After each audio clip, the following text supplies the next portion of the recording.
On Sunday morning, October 27th, 2024, my son called to tell me he was getting married the next day. I'm Garrett Phillips, 58 years old, and I've been a widower for 3 years. When Tyler said he'd withdrawn all my money and sold my house, I didn't cry. I didn't beg. I laughed out loud, a sound that surprised even me. What my son didn't know was that the house he just sold for $285,000 wasn't the house I actually lived in. My name is Garrett Allen Phillips, born March 15, 1966 in Toledo, Ohio. For 28 years, I was husband to Linda Marie Phillips, father to Tyler Allen Phillips. Then on January 8, 2021, Linda died from pancreatic cancer. She was 54. I was 55. Tyler was 30 years old and already making his own way in the world, or so I thought. People see a quiet, retired construction manager who works part-time at Home Depot, helping customers with project estimates. They see someone reserved, perhaps lonely since his wife died, certainly harmless. What they don't see is that I spent 20 years in the Navy before my construction career. I know how to read contracts. I understand property law from managing military housing projects. I can spot fraud from a mile away because I helped investigate it for 6 years in the Navy's Construction Oversight Division. I left active duty when Tyler was born, used my GI benefits for my construction management degree, then worked my way up to senior project manager at Morrison Construction in Columbus. But I never forgot what the Navy taught me. Never lost the habit of keeping detailed records, understanding that proper documentation can save your life, or in civilian terms, save your assets.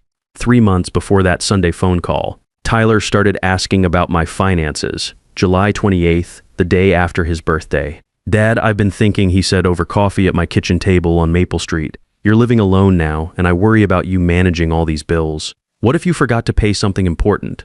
Let me help you set up automatic payments." "I'm 58, Tyler, not 88, I told him. "I managed million-dollar construction budgets for 15 years. "I know, but humor me. Mom would have wanted me to look after you." That line got me. Linda always worried about me being too independent, too stubborn to ask for help when I needed it. So I gave Tyler access to my main checking account, the one with about $3,500 for monthly expenses, not my savings account with $180,000 from selling the family home after Linda died, just the checking. "Thanks, Dad. This really helps me worry less," Tyler said, giving me that smile that reminded me so much of his mother. 6 weeks later, September 12th, Tyler brought his girlfriend to dinner. Brittany Coleman, 29 years old, with the kind of sharp beauty that made me think of salespeople who push extended warranties. We sat in my dining room at 1257 Oak Street. I made my famous chili, Linda's recipe. Brittany picked at her food, her blue eyes constantly scanning the room. "This is a lovely home, Garrett," she said, not asking permission to use my first name. "Houses in this neighborhood must be worth, what, $400,000? "I haven't had it appraised recently," I said, uncomfortable with the topic. Tyler laughed. "Brittany's interested in real estate, always looking at property values." Later, washing dishes, I heard Brittany on her phone in the living room. "My house has good acoustics, something you learn when you're raising a teenager." "Yeah, he's got money. The house alone is worth at least $450,000. Tyler says he has savings too. He never remarried, so it's all going to Tyler eventually anyway." I froze, hands in soapy water, listening to her discuss my death and assets as if I were already in the ground. Tyler must have heard too. "Brittany, keep your voice down." "Sorry, babe," she said, not sounding sorry at all. A warning bell went off in my head, but I dismissed it. Young people talked about money differently these days. It didn't necessarily mean anything sinister. 2 weeks later, September 26th, Tyler emailed me. "Important documents, please sign ASAP." The subject line read like a work order. "Hi, Dad," the email said. "I'm attaching some routine insurance and banking forms. Can you print, sign, and send back?" Nothing major, just updating your beneficiary info. I opened the attachments. 4 PDFs, 12 pages each, dense with legal language. My construction experience kicked in, but the font was small, deliberately confusing. Then I remembered. I'd been sick the week before. Pneumonia, 4 days in Columbus Memorial Hospital, September 20th through 24th. Fever spiking to 103 degrees. I called Tyler.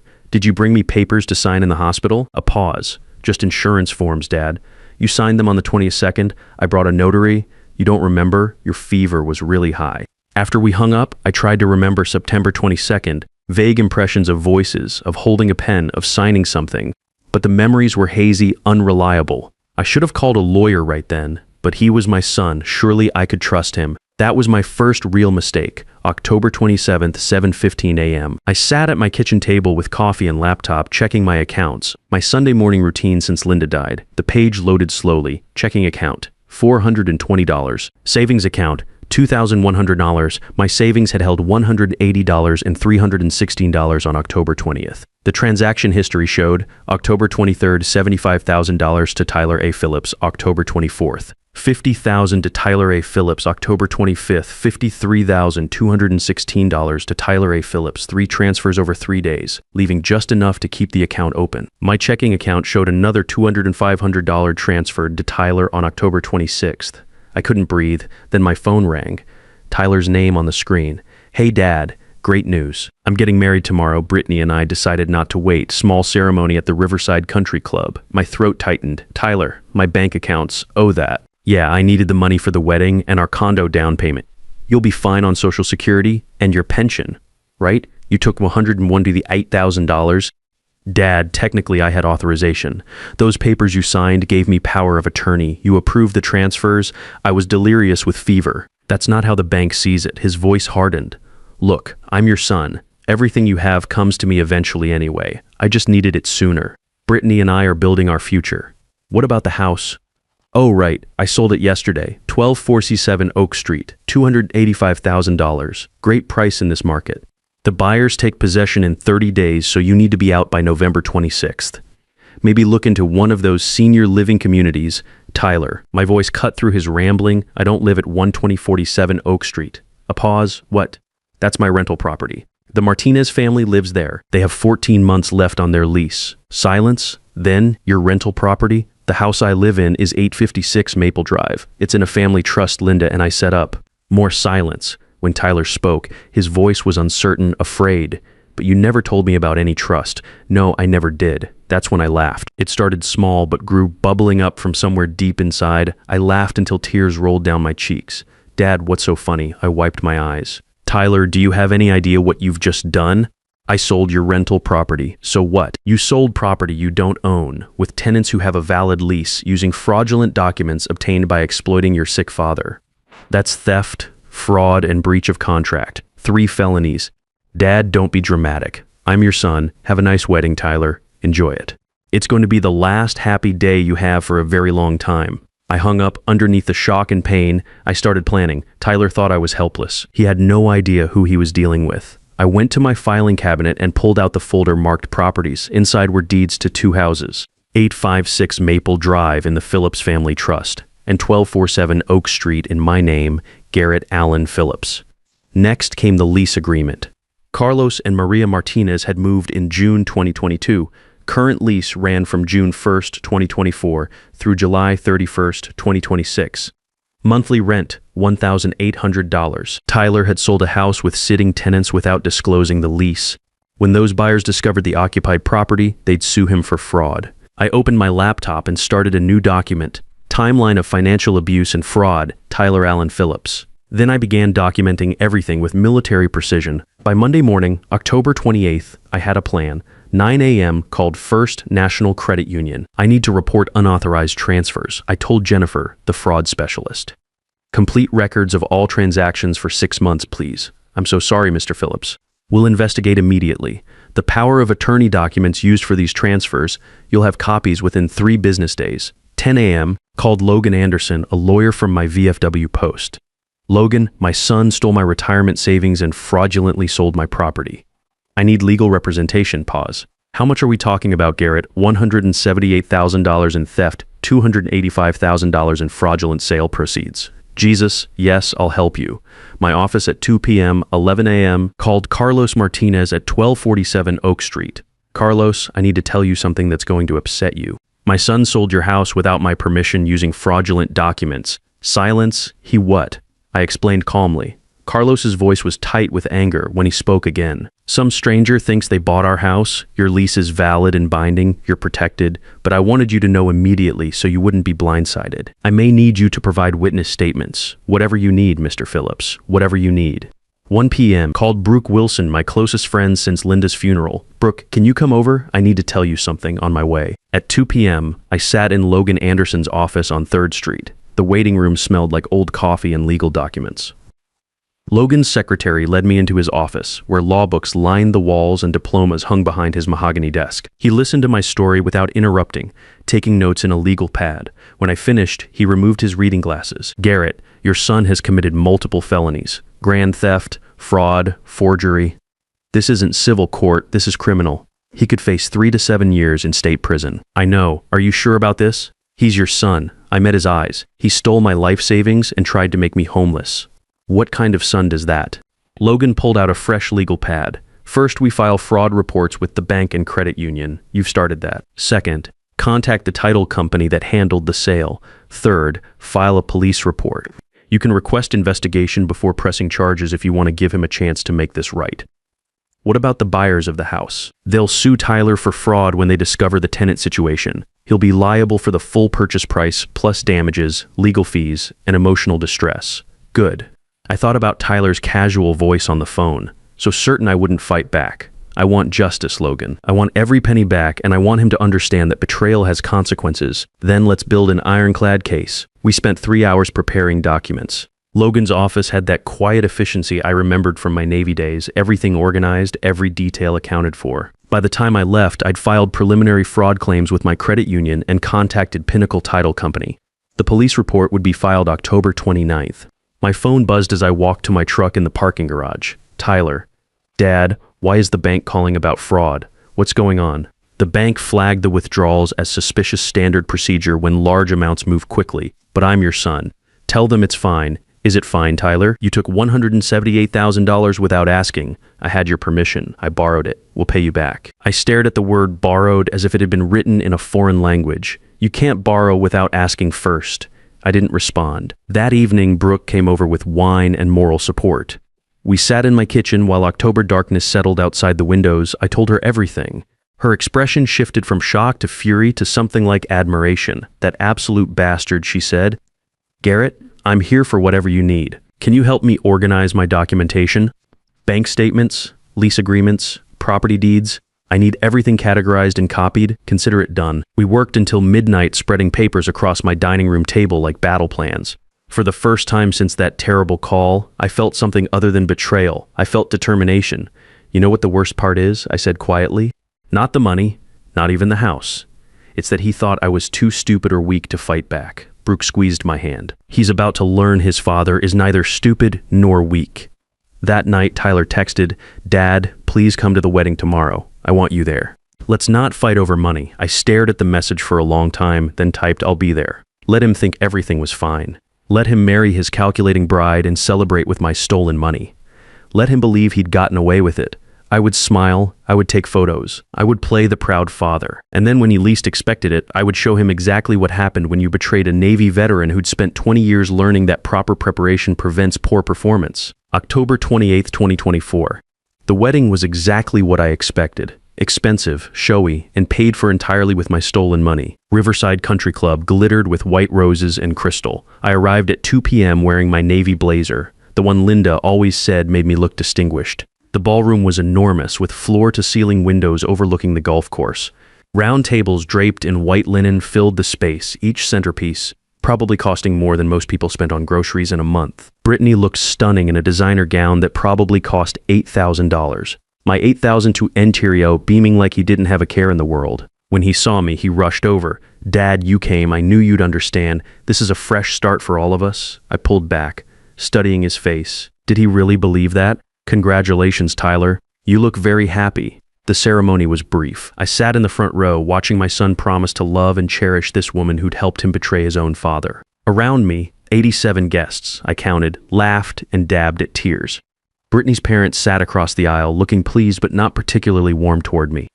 During the reception, I made polite conversation with strangers, drank champagne I couldn't taste, and took photos I'd never want to see again. The room buzzed with chatter about the beautiful ceremony, the elegant venue, the happy couple. If they only knew, just as they cut the cake, my phone buzzed.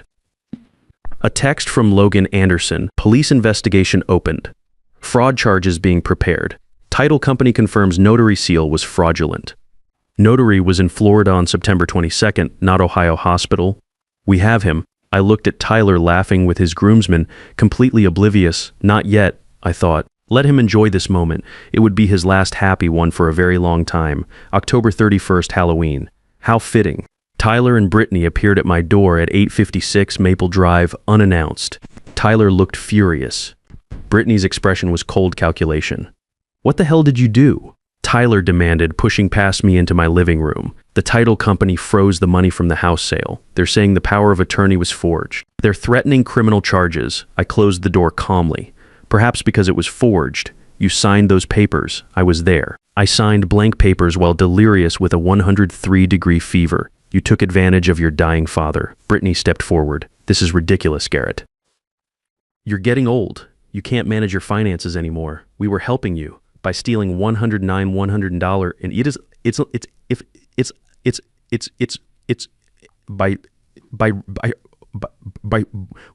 by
Her mask slipped, revealing cold opportunism beneath. Tyler is your son. Everything you have should go to him eventually anyway. We just needed it now. I kept my voice steady. So this was your plan? Find a man with a wealthy parent, manipulate him into stealing from his father, then build your life on that money? Tyler's face flushed. Don't talk about Brittany like that. She loves me, she loves your inheritance, I corrected, or what she thought was your inheritance. Brittany laughed, harsh and ugly. You think you're so smart? Drop these accusations or we'll make your life hell. We'll tell everyone you have dementia. We'll have you declared incompetent. We'll put you in a nursing home. Is that a threat? It's a promise, Tyler said, his voice low and menacing. Dad, I'm trying to be nice here. Just tell the bank and title company you made a mistake. Tell them you authorized everything. And if I don't, Tyler stepped closer, looming over me like he'd done as a teenager when he was angry. Then you'll find out how difficult your life can become. We have lawyers too. We'll tie you up in court for years. We'll drain whatever money you have left. For a moment, I felt genuine fear. Not of their threats, I had evidence on my side, but of what my son had become. This angry, threatening man was a stranger, but I hadn't survived 20 years in the Navy by backing down from bullies. Get out of my house, I said, my voice like steel. Both of you, now Dad, you have 5 seconds. 1, 2, they left, Brittany cursing under her breath. Tyler's face twisted with rage. As their car pulled away, I sat down heavily, hands shaking slightly. The mask was completely off now. I knew exactly who I was dealing with. I called Logan Anderson, filed a police report, press full charges. I want them prosecuted to the fullest extent of the law. Are you absolutely certain? Completely. The next week moved like a well-coordinated military operation. Detective Mason Torres took my statement on November 2nd at the Franklin County Sheriff's Office. The interview room was stark, fluorescent lights, metal table, 2 chairs. He was thorough, professional, and increasingly disturbed by what he heard. Mr. Phillips, I've seen a lot of elder financial abuse cases. This is one of the most calculated I've encountered. Your son didn't just steal from you, he planned this for months. First National provided their findings on November 4th. The power of attorney documents showed multiple irregularities. The notary seal belonged to Rebecca Walsh, whose license had expired July 30th, 2024. Rebecca Walsh was in Miami on September 22nd. Her credit card records proved it. My signature appeared shaky, inconsistent with my normal handwriting. The documents were dated September 22nd, but weren't filed with the bank until September 26th. William Bradford, CEO of Pinnacle Title Company, called November 5th. Mr. Phillips, I owe you an apology. We failed to catch these irregularities during our review process. We've frozen all proceeds from the sale, minus $285,000. Your son won't see a penny. What about the buyers? The Johnson family. They're devastated. They're suing your son for fraud, breach of contract, and emotional distress. They put their life savings into that down payment. Guilt twisted in my stomach. Can you give me their contact information? I'd like to speak with them. That afternoon, I called Lisa Johnson. She answered, her voice cautious. Mr. Phillips, Mrs. Johnson, I'm so deeply sorry. I had no idea my son would do this. Your family is innocent in all of this. Lisa's voice cracked. We have 2 children, Mr. Phillips. We saved for 8 years to buy that house. We thought we finally had our dream home. I promise you this, your lease will be honored. The Martinez family will move out when their lease ends in July 2026. After that, if you still want the house, I'll sell it to you at the exact price you paid, $285,000. Silence, then soft crying. Thank you. Thank you so much. November 8th, 2024, I was at Home Depot helping a customer calculate flooring when my phone chimed. An email from an unknown address, truthteller2024@protonmail.com. Subject line, you should know the truth about Tyler. My hands trembled as I opened it. Mr. Phillips, I'm writing anonymously because I'm afraid of retaliation, but you deserve to know. Tyler has a 7-year-old son named Dustin Phillips. The mother is Paige Richardson. They dated for 2 years after college. Paige got pregnant. Tyler told her to get an abortion. When she refused, he abandoned her. Paige sued for child support 3 years ago. The court ordered Tyler to pay $1,200 per month plus $45,000 in back support. Tyler has been secretly using your money to pay this debt. Brittany doesn't know about Dustin. Your grandson deserves better. So do you, a concerned friend. I stood frozen in aisle 7, surrounded by laminate samples while my son's secret exploded in my hands. A grandson, I had a grandson. I searched Facebook on my phone with shaking fingers. Paige Richardson, Columbus, Ohio. Her profile was partially public. The most recent photo posted 2 days ago. A little boy with dark hair and Tyler's exact nose wearing a Buckeyes jersey holding a football. The caption read, Dustin's first touchdown in flag football. So proud of my little man, even if his father refuses to acknowledge he exists. I felt my knees weaken. A customer asked if I was okay. I nodded, unable to speak. November 10th, I drove to Columbus with Brooke. Paige Richardson lived in a modest apartment complex on Richardson Avenue, Unit 3B. I knocked at 2 p.m. as we'd arranged by phone. Paige opened the door, 31 years old, tired eyes, kind face. Mr. Phillips, please come in. The apartment was small but clean. Children's drawings covered the refrigerator. A bookshelf held worn copies of Dr. Seuss and beginning readers. Thank you for agreeing to see me, I said. I had no idea Tyler had a son. I never wanted to destroy Tyler's life, Paige said quietly. I just wanted help raising Dustin. He asks about his father every single day. Where is he now? After school program. He'll be home at 4:30. Paige poured coffee with shaking hands. Mr. Phillips, I need you to know I loved Tyler once. He was charming, ambitious, seemed responsible. When I got pregnant, he changed overnight. Said I was ruining his life, offered me $15,000 to take care of it. I'm so sorry when I kept Dustin, Tyler disappeared, changed his number, moved apartments so I couldn't find him. I struggled alone for 4 years before I finally got a lawyer and sued for support. The $45,000, 4 years of back support plus legal fees. The court ordered it. Tyler paid $20,000 last year. I think that's when he started stealing from you. Then 2 months ago, he paid the remaining $25,000. I thought maybe he'd finally grown up. She laughed bitterly. I had no idea he was using his father's money. At 40:45, we heard small footsteps on the stairs. The door burst open. Mom, I'm home. Dustin Phillips was beautiful. Dark brown hair like Paige's, but Tyler's brown eyes. Tyler's stubborn chin, my late father's nose. He wore a Superman backpack and grass-stained jeans. He stopped when he saw strangers in their living room. Who are they? Paige knelt down. Dustin, this is Mr. Phillips. He's your grandfather. Your daddy's father. Dustin's eyes went wide. My daddy's daddy. I couldn't speak. I just nodded. Dustin walked over cautiously. Mom says my daddy lives far away. Do you know where he is? Yes, son. I know where he is. Does he think about me sometimes? My heart shattered into pieces. I think he thinks about you all the time. He's made some mistakes. Grown-up mistakes. Dustin studied my face with serious 7-year-old eyes. Mom says everyone makes mistakes. She says the important thing is saying sorry and trying to be better.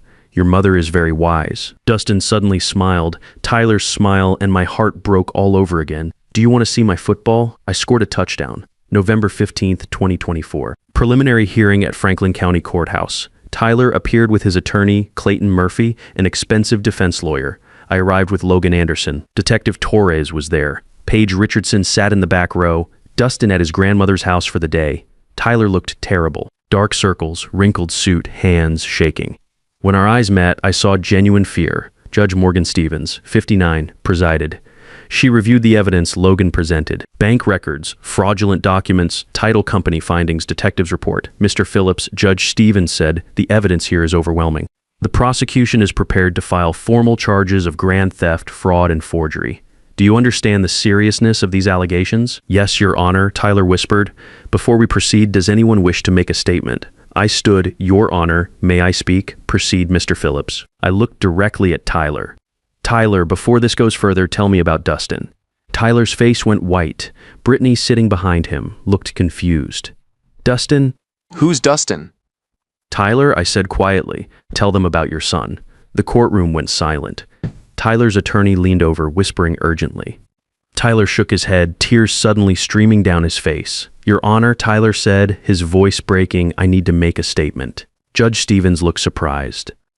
Go ahead, Mr. Phillips. Tyler stood shaking. I have a 7-year-old son named Dustin Phillips. His mother is Paige Richardson. I abandoned them when Paige was pregnant. I pretended he didn't exist because I was ashamed, because Brittany's family is wealthy and wouldn't accept a man with a secret child.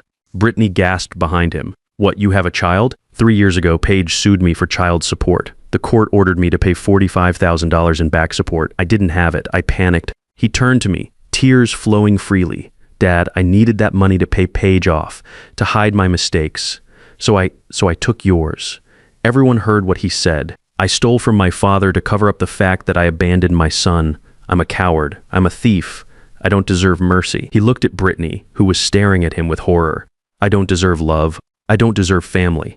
He collapsed back into his chair, sobbing. Brittany stood abruptly. I can't do this. She walked out of the courtroom, her heels clicking on marble. Judge Stevens studied Tyler for a long moment. Mr. Phillips, I appreciate your honesty, however belated. We'll recess for 30 minutes. I suggest you use that time to speak with your attorney about your options. As the courtroom emptied, I walked over to Tyler. He looked up at me, face wet with tears. Dad, I'm so sorry. I'm so sorry. Sorry isn't enough, Tyler, I said quietly. Sorry is just words. You need to become the man your son deserves. The man your mother and I raised you to be. How? How do I fix this? You start by facing the consequences of your choices. All of them December 10th, 2024, Franklin County Courthouse, final sentencing. The courtroom was packed. Tyler sat with his attorney. Logan sat beside me. In the back row, Paige Richardson held Dustin's hand. Brooke, Carlos, and Maria Martinez, Lisa, and Steve Johnson, all there to witness justice. Judge Stevens looked stern. Tyler Allen Phillips, you are hereby sentenced to 18 months in Franklin County Jail, followed by 5 years supervised probation. You will make full restitution to your father, $78,000 plus interest, to be paid over 8 years. You will establish a legal custody arrangement with Paige Richardson and attend mandatory counseling. Tyler collapsed into his chair, sobbing with relief. 18 months, not 5 years, county jail, not state prison, a chance. Mr. Phillips, Judge Stevens said, "I'm giving you an opportunity your mother never got, a second chance at life. Don't waste it." 1 year later, I stood in my garden at 856 Maple Drive, planting roses with small hands helping me. It was a Saturday morning, warm and bright. "Grandpa Garrett," Dustin said, his voice serious with 8-year-old concentration. "Do you think these will grow big?" I held him steady as he patted soil around a new bush. "With proper care and attention, they'll grow beautiful, son." Tyler appeared, looking different, thinner, older, but healthier somehow. Clear-eyed in a way he'd never been before. He'd been out of jail for 4 months, working as a bookkeeper, rebuilding his life one day at a time. "Dad, Dustin." Tyler walked over slowly. He knelt beside us in the dirt. "How are my favorite gardeners?" Dustin threw himself into his father's arms. "Daddy, look, we're planting roses for Grandma Linda." Tyler looked at me over Dustin's head, tears in his eyes. "Thank you, Dad, for not giving up on us." "I didn't give up on you, Tyler. I gave up on enabling you. There's a difference." Later, I sat on my porch with Brooke, watching the sunset paint my neighborhood in shades of gold. "Any regrets?" Brooke asked. I thought about everything, the betrayal, the pain, the long road to this fragile peace. No. I chose justice over vengeance. I chose accountability over enabling, and I got my grandson back because of it. Thanksgiving Day, my kitchen was full of voices and laughter. Carlos and Maria Martinez. Lisa and Steve Johnson. They'd bought the house in July just as I'd promised, Brooke and her husband. Logan Anderson, Paige Richardson, and Dustin. Tyler sober for 8 months, setting the table. Before dinner, I stood at the head of the table. I'm 59 years old. 18 months ago, I thought I'd lost everything. But what I actually lost was my illusions. I learned that love without boundaries isn't love. It's enabling. I learned that family doesn't mean accepting abuse. And I learned that the greatest victory isn't revenge. It's redemption. I looked around the table. My late wife Linda used to say that the measure of a man isn't what he accumulates, but what he gives and who he saves. Today, I hope I helped save my son from himself. And in doing so, I saved the most precious thing, my relationship with my grandson. Dustin grinned at me. "To Grandpa Garrett," he shouted, raising his juice cup. Everyone raised their glasses to Garrett. Later, after everyone left, I sat alone in my garden. My phone buzzed. A message from Tyler. "Thank you for saving me from myself, Dad. I love you." I typed back, "I love you too, son. See you tomorrow." I looked up at the stars, thinking of Linda, wondering if she could see what her husband's tough love had created. "I did my best, Linda," I whispered to the night sky. "With everything you left me, the strength, the values, the love, I did my best." The stars didn't answer, but somewhere deep inside I felt peace. Because at 59 years old, I'd learned the most important lesson of all. Real love means holding people accountable. Real family means honoring truth above comfort. And real victory isn't destroying your enemies, it's saving them from themselves even when they don't deserve it. That's what good fathers do. And maybe, just maybe, that's what this retired Navy veteran had finally learned to do as well.